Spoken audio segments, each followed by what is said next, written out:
तुम्ही सुभेदार काकांना भेटायला आणि त्यांचे आशीर्वाद घ्यायला लगेच जायला हवं. मी आजच सुभेदारांकडे जाईन, पण एका अटीने. अट? कोणती अट? तुलाही आमच्या बरोबर सुभेदारांकडे यावं लागेल, पण खामवाली करून, खामवाली करून.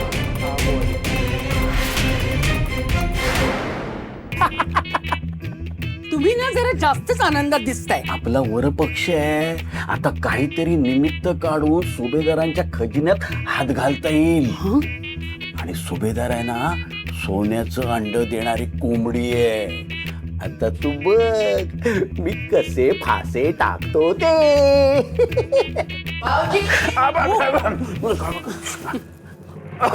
बघा मी केव्हाच तयार आहे. चला निघायचं का? अहो चला काय, या घरात विचार करायचा मक्ता फक्त मीच घेतलाय का? म्हणजे काय झालं? अहो आपले व्याही कोण आहेत? श्रीमंत सुभेदार. त्यांना भेटायला जायचं तर त्याच रुबाबात जायला हवं की नको? अहो जंगी तयारी करायला हवी. दिगू आणि माणिकचं लग्न झालंय हे गावाला न सांगता कळायला हवं. मग त्यासाठी काय काय कराल? वाजन तरी बोलावू का? कालच्या सारखे हार पण आणूयात. आणि हा, गावकऱ्यांना वरातीत वाटतात ना तशी मिठाई वाटूया. ते कळतंय ना? मग ही तयारी कोण करणार? मी. अशी मजा येणार आहे ना, भपका मोठा असल्याशिवाय सुभेदारांचे डोळे दिपणारच नाही. असे वाजत गाजत वरात नेऊ आपण त्यांच्याकडे. पण ते वहिनी ते पैका बघितल्याशिवाय तुमचंही पाऊल हलणार नाही. घ्या.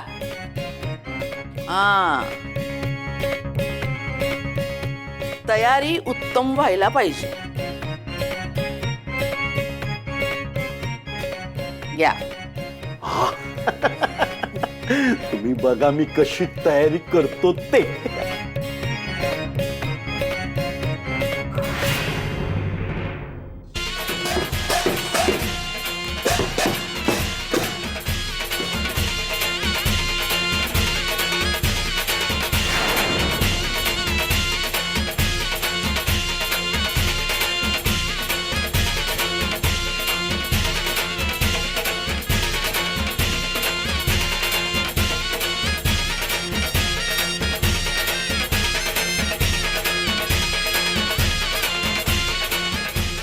अगं हे नीट चाल.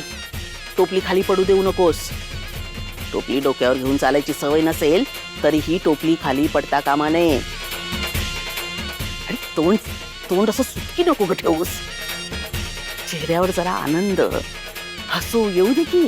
हा चल.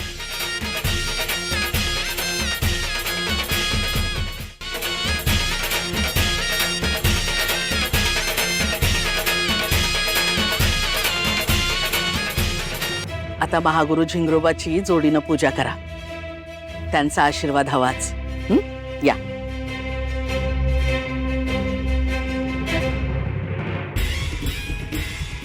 जय झिंगरोबा.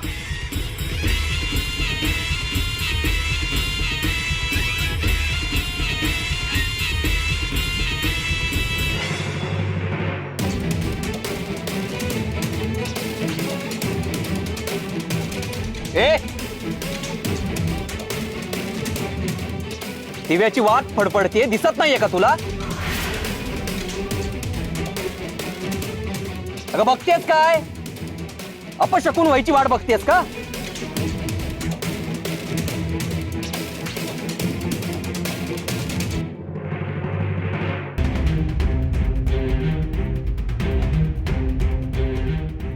नीट दिव्याची ज्योत विसता कामा नये, लक्षात ठेव.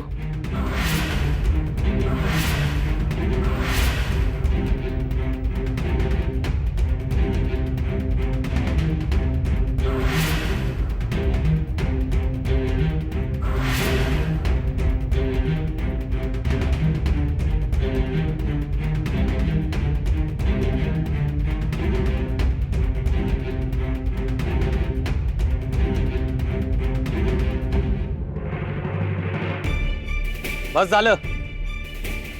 झालं आता. चला.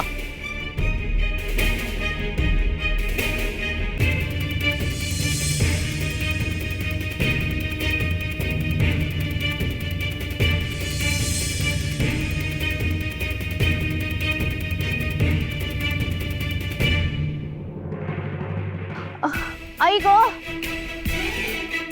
किती ऊन आहे. नाही म्हणजे मला उन्हात चालायची सवय नाहीये ना. चक्कर येऊन पडेन मी. सावली. अगं अशी कशी पडशील? ही बोलकरी नाही ना, ती धरेल छत्री. भाऊजी छत्री आणून द्या. ए छत्री आण रे.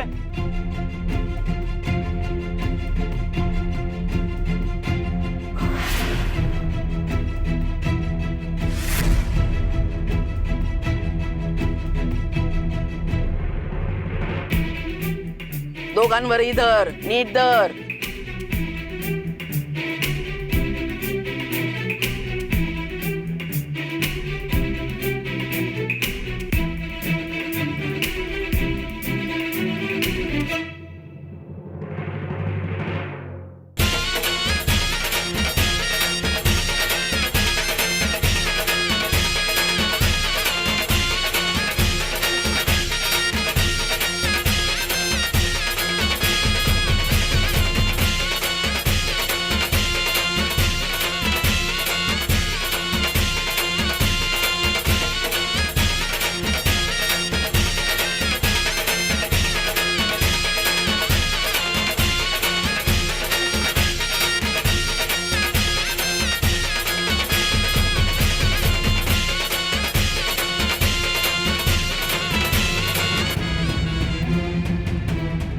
जने, अगं ही सखू कशी असेल?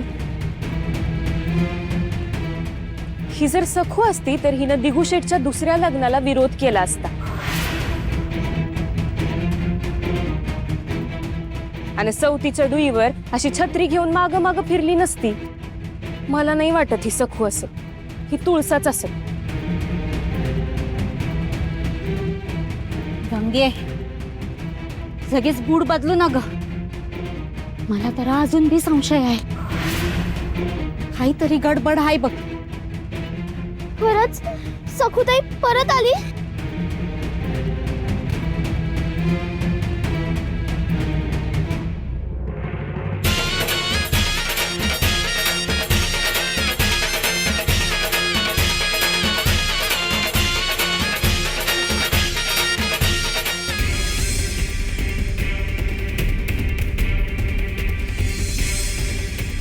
अगं ए, ऊन लागतंय मला.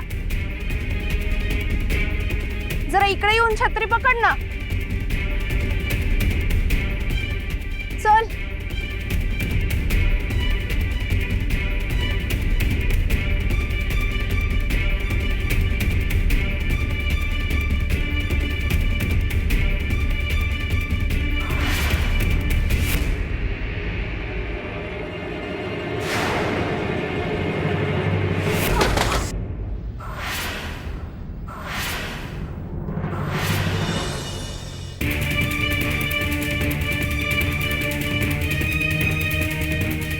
ए कामवाली, तुला धड चालता पण येत नाही? रमाई, किती विचित्र वेंदळी पोरगी गही. नशीब माणिकच्या अंगावर नाही पडली. चल उठ, काही लागलं बिगलं नाहीये. छत्री उचलती, छत्री धर. ग शुभ कार्यात विघ्न नको. उठ.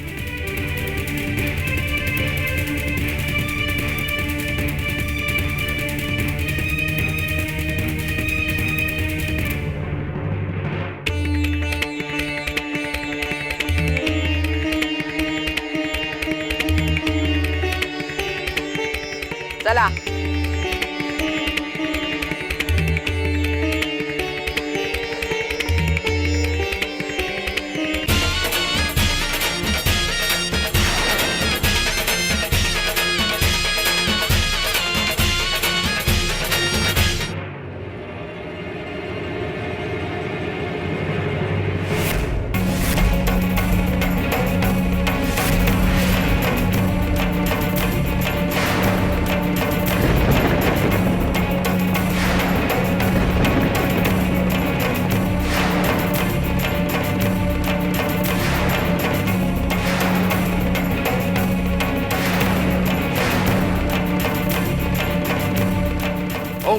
बाई, हा काय प्रकार आहे सगळा? मुलीच्या आई बापा विना तुम्ही त्यांचं लग्नही लावून दिलं. काय म्हणायचं याला? हे काही नाही. दिगंबरराव आणि माणिक या दोघांनाही आम्ही घरात घेणार नाही. आत्ताच्या आत्ता इथून तुम्ही निघून जा. अहो असं काय करताय? माझं ऐका तरी. हे बघा, मी आता कोणाचंही काहीही ऐकणार नाहीये. तुम्ही आत चला, पहिले चला आतमध्ये.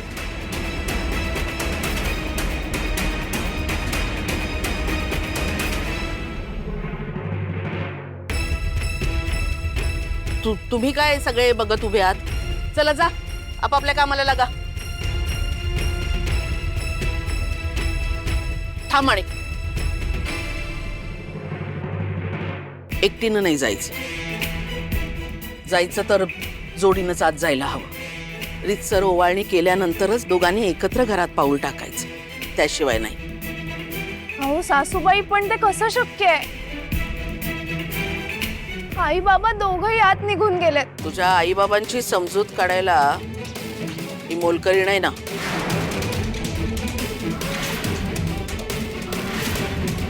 तीच जाईल. मी? हो तूच. त्या सुभेदारांच्या लाथा आम्ही का खायच्या? आम्हाला काही मान नाही का? आणि तू भिकारडी, तुला कुठला का आलाय मान सन्मान? तूच जायचं आणि त्यांची समजूत काढायची.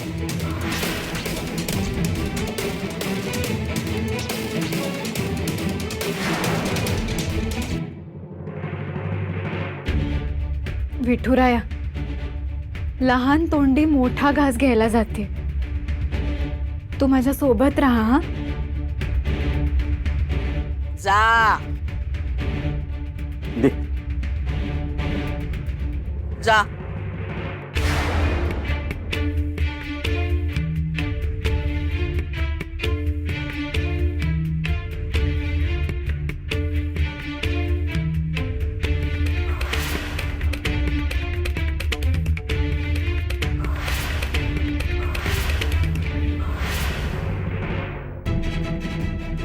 सुभेदार आहोत आपण, सुभेदार. माझ्या एकुलत्या एक मुलीचा विवाह सोहळा असा आम्हाला न कळवता गुपचूप पद्धतीने साजरा होतोय. नाही नाही, पण मी हे खपवून घेणार नाही.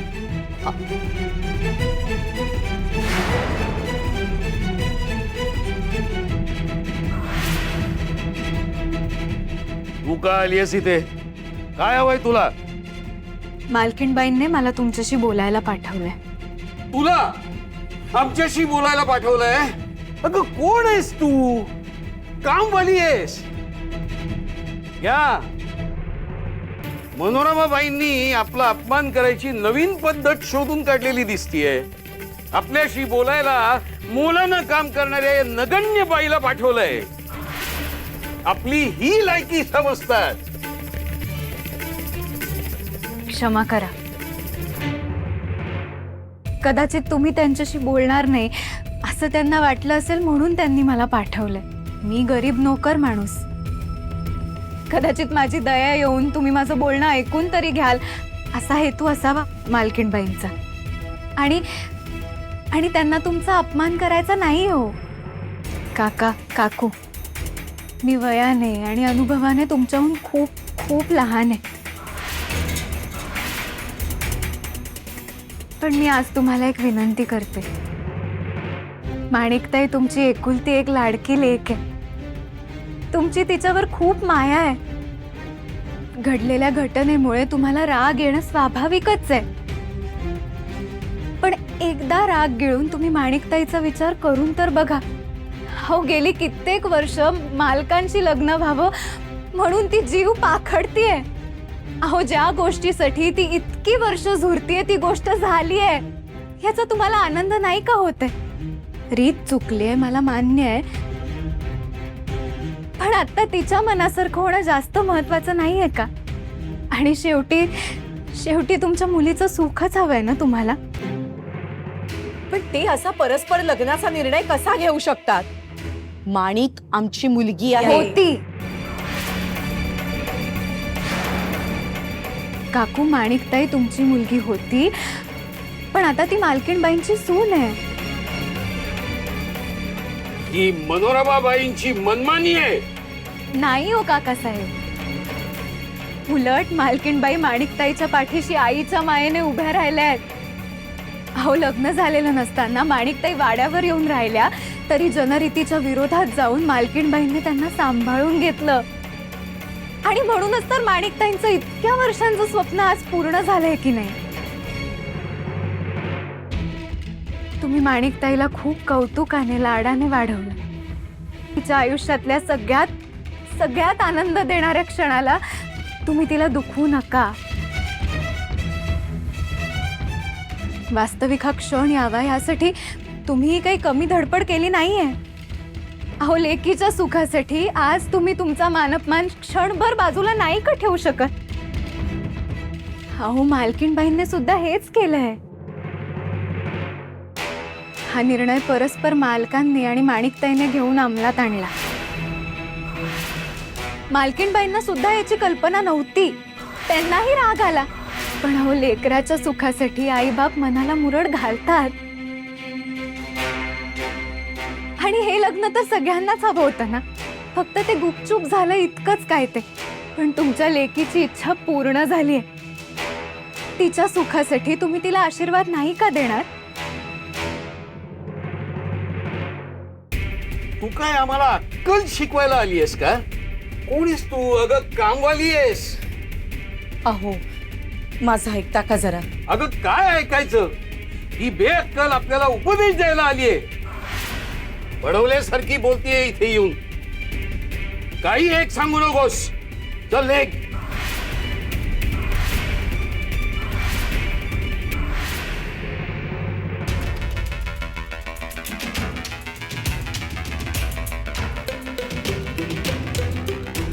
तुळसा अजून कशी आली नाही?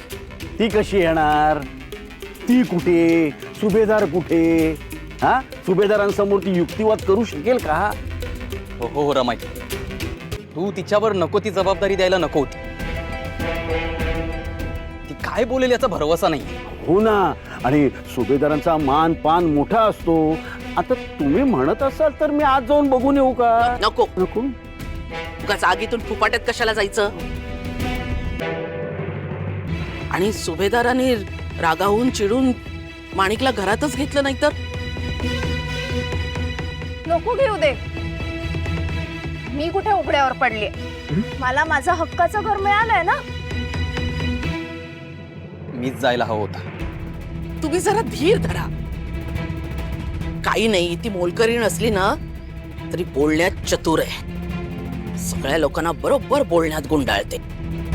आणि तरी थोबाडीत खाऊन तोंड रंगून आली ना तर बघू ना काय करायचं ते. मी आहे ना. पण तुम्ही आता जरा धीर धरा. अहो, तिच्या बोलण्यात तथ्य आहे. अहो, कसलं तथ्य आहे? एका मुलीचा बाप होऊन बघा म्हणजे कळेल. मुलगी माझी आणि मलाच अंधारात ठेवतायत. काका, मी तुम्हाला पुन्हा एकदा विनवणी करते. मी तुला आधीच बाहेर जायला सांगितलं. तू का थांबलीस इथे? चल लेक. अहो, कशी जाऊ बाहेर? आणि माणिकताईला काय उत्तर देऊ? बघितलत ना, ती किती आनंदात होती बाबांना भेटायचं म्हणून. काका, काकू, ही वरात गावभर फिरून तुमच्या दारी आली आहे. तुमची स्वतःची मुलगी आणि जावई लक्ष्मी नारायणाच्या रूपात तुमच्या उंबरठ्यात तिष्ठत उभे आहेत. तो बाबाजी महाराज स्वतः आशीर्वाद द्यायला वाड्यावर आले होते. ते माणिकताईला म्हणाले, आधी जाऊन आईबाबांचा आशीर्वाद घे. म्हणूनच ती आणि मालक इथे आलेत ना. आणि तुम्हीच हे नातं नाकारलं तर माणिकताईने मायेचा आधार म्हणून कुणाकडे पाहायचं? तुम्ही तुमच्या पोटच्या पुरीला असं दारातून परत पाठवणार का? अहो, बघा ना, माणिकताईच्या डोळ्यात किती किती आशा आहे. नाही नाही, माझ्या मुलीचा आणि तिच्या सौभाग्याचा तिच्या माहेरी असा अपमान कसा होऊ शकतो? अहो, तुम्ही माझं ऐकाल का? ही वेळ मान अपमान करण्याची नाहीये. तुम्ही शांत व्हा आता. आपली पोर दारात तिष्ठत उभी आहे.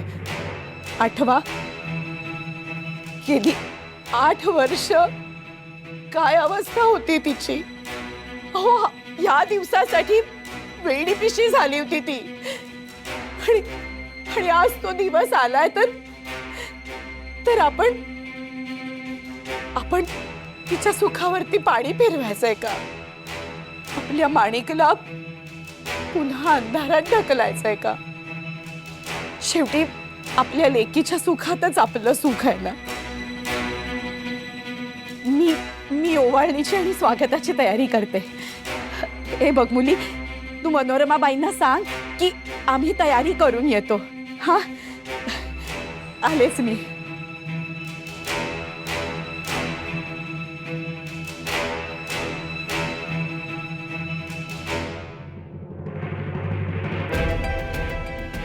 पण रमाई, अगं आपण किती वेळ बाहेर असं ताटकळत उभं राहायचं? त्या मूर्ख मुलीला काय बोलावं हे सुचणार नाही. उगाच घोळ घालीन. हो, तू जरा धीर धर. आणि मी म्हंटल ना, त्या सुभेदारांना जर राग काढायचाच असेल तर त्या तुळसावर काढते. आणि तशी आपल्या सखूला बोलणी खायची सवय आहेच. भाऊजी, अहो काय चाललंय तुमचं? मी तुळसा मोल करीन असं म्हणते, तुम्ही सकू सकू काय करताय?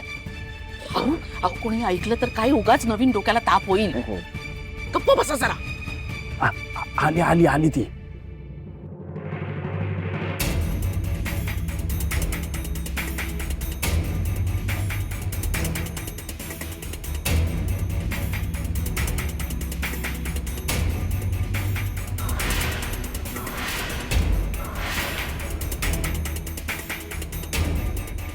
अगं बोल ना, बरोबर वेळेला तोंड शिवून बसतेस. अगं बोल ना, आत काय झालं सांग. मी माझ्या परीने समजावायचा पूर्ण प्रयत्न केला आणि त्यांनाही ते पटलंय. काकू ओवाळायची तयारी करायला गेल्यात, येतीलच. काय सांगतेस? शाबास, म्हणजे कामगिरी फत्ती गेली.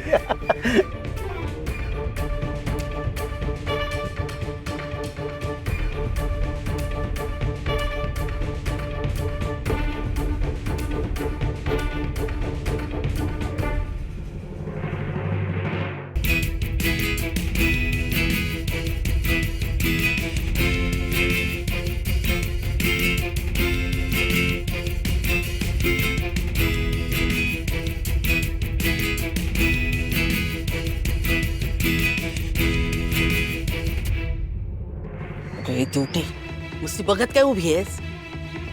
अगं गडी माणसाने पटकन पुढे व्हायचं. दिगू माणिकचे पाय पुसायला नको एवढं साधं कळत नाही तुला? आता काय पाय पुसायला कापड शोधतीयेस? कशासाठी? पदरानं पाय पुस.